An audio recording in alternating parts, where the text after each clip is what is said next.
Who is lazy? Me. Sparkle English, 4th standard, 5th lesson. Who is lazy? Me. Subscribe now and press the bell icon. Never miss an update. Ralph Rabbit had traveled all over the land, and he knew the elephant and the giraffe and the kangaroo and the zebra and the tortoise and the snake.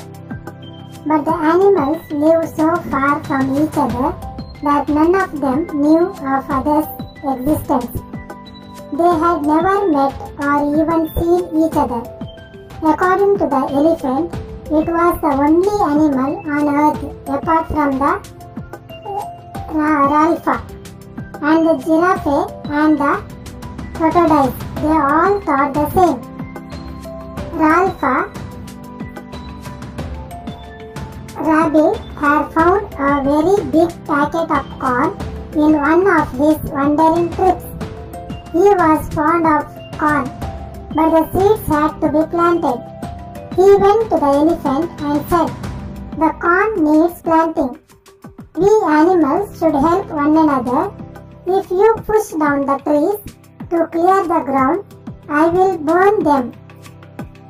Elephant agreed and set to work at once.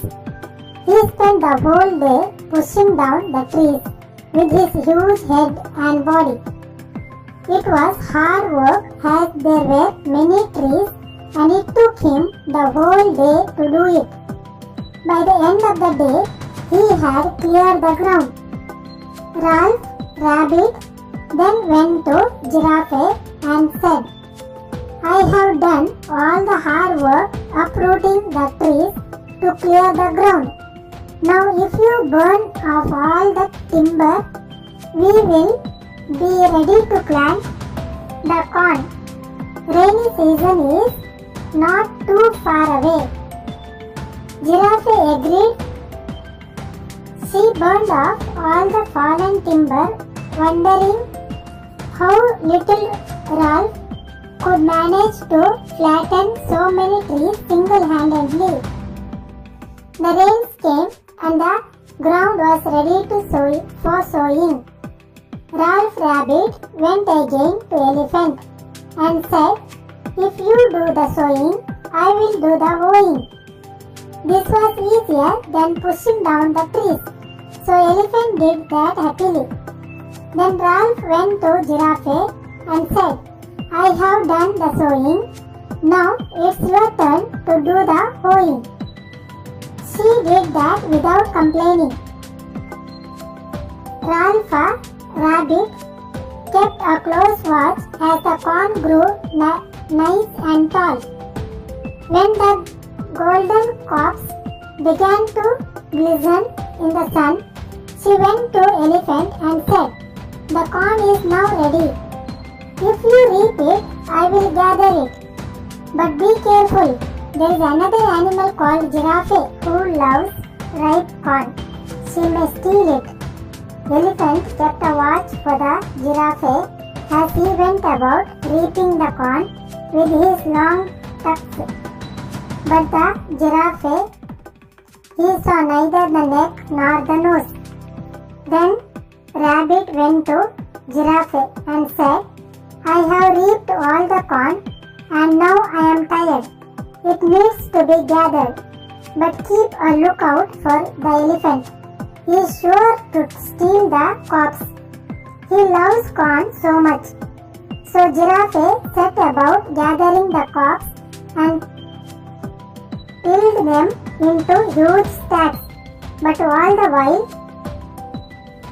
Giraffe caught no glimpse of the trunk or tail of the elephant. Rabbit had worked up a huge appetite by now. He told Giraffe, "Tomorrow we will have a feast, but I am afraid the elephant might try to steal our corn. He will regret it if he even tries to come near the field." Saying this, Giraffe went away, agreeing to meet Ralph the next morning for the feast. Then Ralph called on the elephant and said, I have gathered all the cocks and we will have a feast tomorrow. I just hope Giraffe does not come around stealing our corn. We have worked so hard for it. She will regret if she even tries to come near to the field, said Elephant, swinging his trunk. Rabbit had decided that he would get up early morning and help himself to as much corn as possible. The elephant and the giraffe would just blame each other for the theft. But Ralph overslept. He had become so tired going to and from elephant to giraffe and giraffe to elephant that he just could not wake up on the time. When he reached the field, Giraffe was already there. Ralph had to quickly think of another plan. Oh my God, look, the elephant's coming. Where? Giraffe looked in the direction Ralph was pointing. Where is the elephant? There, said Ralph, pointing to the mountain. Over that mountain? Mountain? What mountain? That is elephant. Oh my God, we cannot fight a mountain like that. Giraffe panicked, and before she could flee in the opposite direction, she fainted. Ralph took this opportunity to have his breakfast. He helped himself to as much corn as he could have in one meal, and then tossed the chewed cocks all around. Soon he spotted Elephant ambling together the field. Elephant was looking all around him for corn cues. Seen any sign of that giraffe? He asked Ralph, and Ralph nodded his head furiously. Yes, she was here. See, she has already started on our corn. She loved it so much, she has gone to call her mate. So together they can finish off the lot. Oh my God, how dare she? Didn't you scare her away? Elephant was very angry. Ralph began to tremble. Who? Me? How can I fight such a big creature? It's a gigantic giraffe. Elephant scorned. She may be a gain for you, but surely not too big for me to handle. I can bet on that. Ralph's mind was working overtime. He wanted to find some way to describe the greatness of the giraffe. His eyes fell on the giraffe herself as she lay faint on the ground. See, that's her guitar.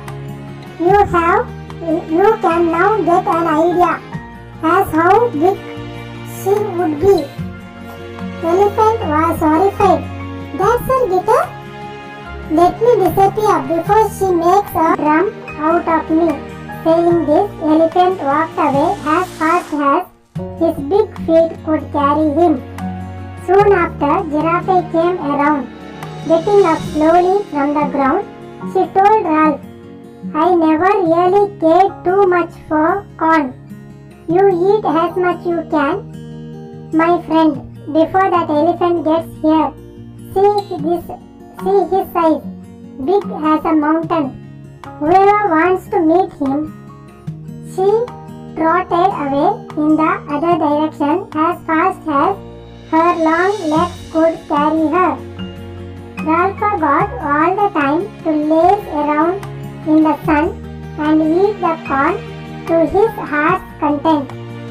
As he perched himself on the heap of corn, he began to wonder why God made elephants so big and giraffes so tall, but gave all the brains to rabbits. Subscribe now and press the bell icon. Never miss an update.